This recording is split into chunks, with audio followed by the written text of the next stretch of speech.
Hello everyone, today is Tuesday, August 11th, 2020. My name is Evan and welcome back to another midweek market recap video. So we're going to kick things off here with our market technicals dashboard. We can see stocks on the session were down right across the board. The Qs were the biggest underperformer. This is basically a trend sort of continuation. We started talking about this behavior last week where the Qs were sort of getting the rotation out, so to speak, or a little bit of a pullback as some of the other areas of the market were starting to pick up the slack. You can really see this in the 5-day change numbers. Take a look here at the Qs down 1.7%, while the IWM is up 4% over the past 5 trading sessions. Also take a look at the 10-period SMA column here. So the Qs are back below the 10 SMA for the first time in quite some time. If we scroll down and take a look at sector performance, we're starting to get a mixed picture here.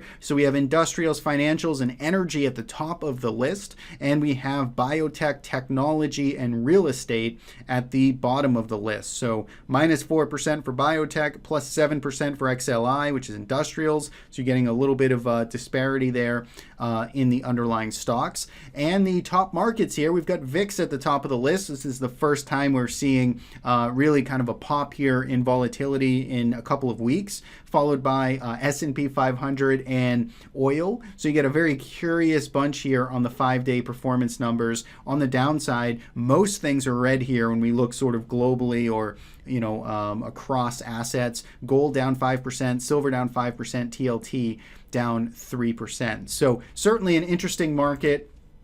As this develops here is basically, kind of everything was going up in lockstep. So we had for the past really about a month, frankly, we've had equities going up, we've had gold and silver, commodities going up, we've had bonds rallying, and now we're starting to see kind of the script flip a little bit here, and we're starting to see essentially all of those things go down at the same time. The US dollar did pop today, but nothing, nothing too dramatic, at least the dollar index, that is. Let's take a look at some charts now. Let's look here at our equity market grid. We have a weekly picture that we're looking at. We've got our smart trend filters, which is a custom indicator, price and volume based, which are the colored dots, and then the white dashed lines are price itself. So if we look here at the top left, S&P 500, we're down just marginally here on the week, but notice we're still well above our trend signal on the weekly picture, and notice just how strong and upward sloping the weekly picture is now. So frankly here on the longer term outlook, we basically still have markets in a buy setup, and same thing with the Nasdaq, same thing with the Russell, and same thing international. Longer term, all of these trends have been healthy. All of these have been supportive to higher prices, and we're really not seeing any of that come even close to being jeopardizing at this time on the weekly picture. On the daily picture, it's pretty much the same. The only real kind of one to pay attention to is in the top right. This is the Nasdaq. So the Nasdaq is getting all of the press recently of getting the rotation out and seeing the pullback and starting to underperform.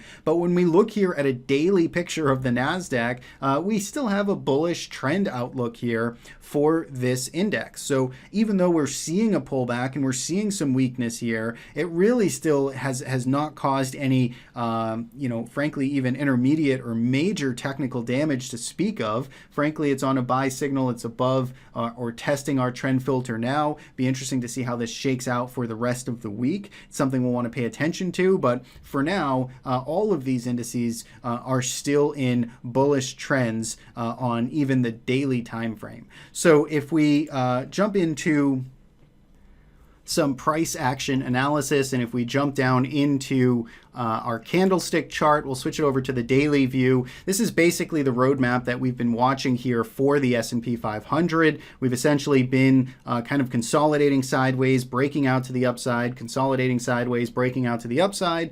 If we zoom in a little bit closer here, we basically just finished up a stretch of approximately, looks like 7 days higher in a row. So the red session that we saw today, probably not so surprising that the market would close down today after being kind of short-term extended in 6-7 days up in a row. But I think just the way it actually happened today was maybe a little more alarming in the sense that we did gap up to start the session off. We did proceed to rally early in the session. We nearly got back to those all-time highs in the S&P 500, but then we sort of gave it all up and we sold off and closed below yesterday's lows. So we opened above yesterday's highs. We closed below yesterday's lows. We have a classic sort of bearish engulfing bar here on the daily chart for the S&P 500. So if you kind of take out the old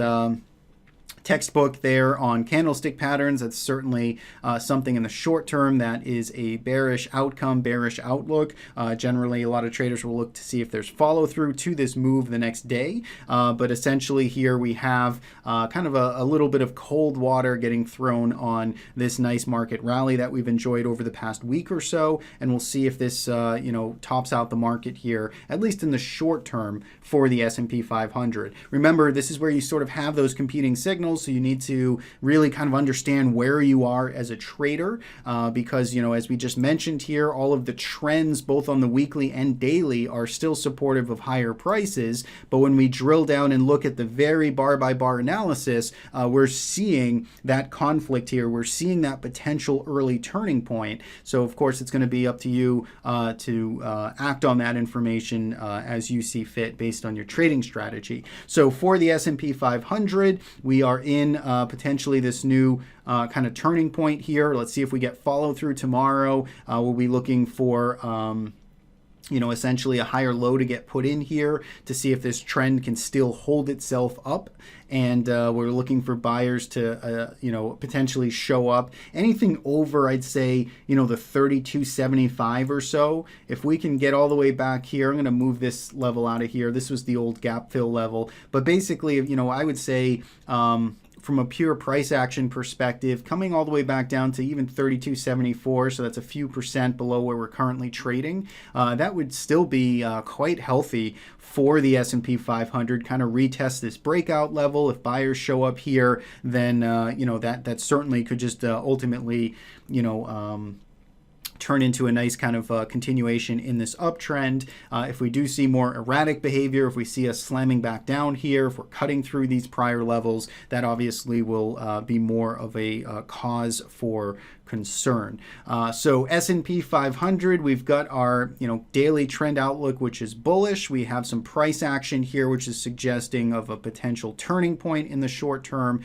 So let's pay close attention there and drill down to some of that tighter, more intraday time frames. If we look at the IWM, we basically kind of have this same thing where if we switch over to this board here, you can see we nice and neatly came all the way back up to about 160 or so. That is an old level that has been drawn on here back from prior levels. This is where the IWM topped out many times in the past, going back into 2019. This was a pretty influential spot, but basically here the Russell 2000 has been on this ascent to the upside. It's basically covered, from swing low to the swing high of today. It's up about 10% in 7 days worth of trading. So again, a red day here probably shouldn't be all that surprising. It's more just the way it happened, where attempting, gap up, attempting at higher prices, and then seeing a more swift move to the downside. The other bullish part about the Russell 2000 is notice the MACD here at the top of the chart. Momentum is still actually making headway to the upside. So it basically suggests there's been some strong momentum in the Russell 2000 here that's supportive of the underlying trend that's in place, which is to the upside. So again, you've got some conflicting signals, short-term potential turning point, but seems to be in kind of a buyable uptrend. If we go to the Nasdaq 100, this is where all of the attention is basically getting drawn to. This has been the leadership of the market now since the recovery off of the lows in March, and this is where all of the big winners have been. So we're seeing the Qs now kind of take a step back and continue to pull back and consolidate. Quite frankly, here when we're looking at the Qs, we're really not even seeing any big technical damage to speak of. It's really sort of resetting itself. It's losing this breakout level that happened here back on Thursday of last week. So that is notable in the sense of we've got a failed breakout in our hands. We're back into this old range, and I'd say the risk back down to about the 250 or so is certainly on the cards. It's not a prediction, not saying we have to get back down there, but saying it is certainly in the cards here of more weakness coming back down to 250 or so. Quite frankly, once again, given the run that this has had throughout the course of this year, it's not terribly surprising or unhealthy or really needs to be anything beyond garden variety for this particular market, for the behavior of an uptrend that has been in place and has covered so much ground like the Qs have. So short term, a little bit dicey. Longer term, trends are still up here, and I'd be paying attention to the 250 area on the downside as a reasonable potential support level. And then on the upside, we're looking back over 272 to get this momentum back intact for the bull case on the Qs. So that I think covers the majority of the majors. Basically S&P and Russell up on the week, Qs and Dow are down, and let's continue on with some of our other markets here. If we take a look at skip credit at the top of the screen, but if we look at volatility, weekly time frame, no real change. Let's go into a daily chart here for VIX. So you can see with the move up today, it was up 7%, 7.77% here for the VIX. You can see getting back up to the mid 20s, and we're getting a yellow dot printed here on our smart trend filter, but basically this has still been just a series of bearish and sort of neutral sideways readings for the past month or so. So no big change there. We'll see if tomorrow we get follow through higher in the VIX. And TLT I do think is noticeable here in the sense on the daily chart. We're getting a 1% move down in TLT. We're breaking below our trend filter. Still got a yellow dot here, but basically a little bit of weakness, a little stirring of the pot here for TLT, seeing some signs of cracking after today's price action. Speaking of cracking, gold and silver finally starting to retrace back to earth. Notice again here on the weekly chart, no changes in terms of outlook. On the daily picture though, take a look at GLD falling back below our trend filter, getting a yellow dot printed here. So finally starting to see some sellers come in after this meteoric rise to the upside. Same thing for silver, basically, almost 14% down move today, and all that did was get us back to the trend filter. We didn't even really get below it. We just tagged it, which is something that can be pretty ordinary even in the strongest uptrends. So that goes to speak to just how much froth there had been in some of the metals, in some of these trades basically, and we're seeing that unwind start to occur here on today's session. So if we take a quick peek though at those particular assets, so we look at GLD and we can see the behavior here. I mean, this is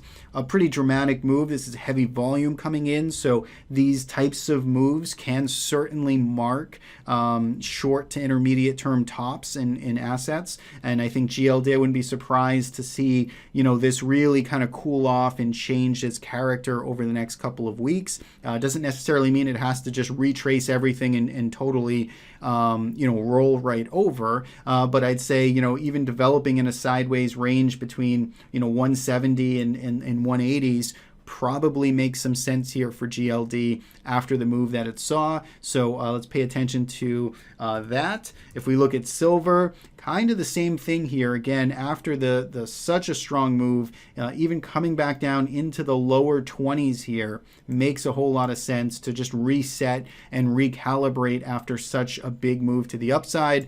Another 13% down in silver probably makes some sense down here, and then just to see it consolidate and and maybe, base sideways and get ready for a more directional move, later in summertime, or I guess early fall it would be. That seems like a reasonable outlook there for SLV, but given the high volume gap down sort of rush to the exits, it seems like the heavy momentum has come out of both the metals trades, at least for the time being. So that is it. I think, actually, let's take a quick look at TLT, see if there's anything meaningful there. Yeah, so I mean, seeing again a little of that froth come out. It was basically, it's down 3-4 days in a row right now. It did get a little bit of life of a bounce off of these levels. So once again, TLT here, I don't think is in the same camp. I don't put today's move as strong as like gold and silver where it has to mark a top, but you're certainly at least getting a little bit of a change of character there in TLT as well. I mean, a 1% move for TLT is a big day, but price structure wise, almost looks like it kind of double topped up here, or kind of rolled over from prior resistance areas, and it just needs to sort of collect itself.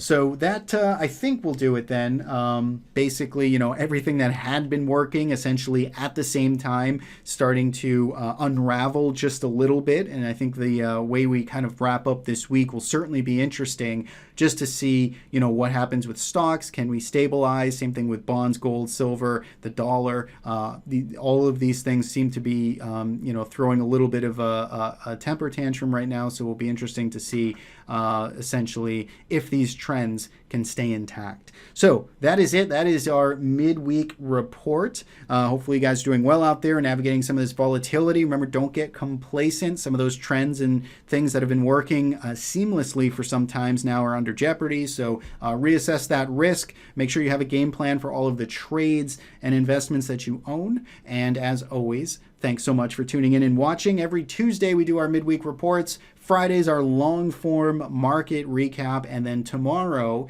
is our trade ideas video every Wednesday. So don't miss that tomorrow. We'll be back during the market session. Have a great rest of your day, and we'll see you in the next video update.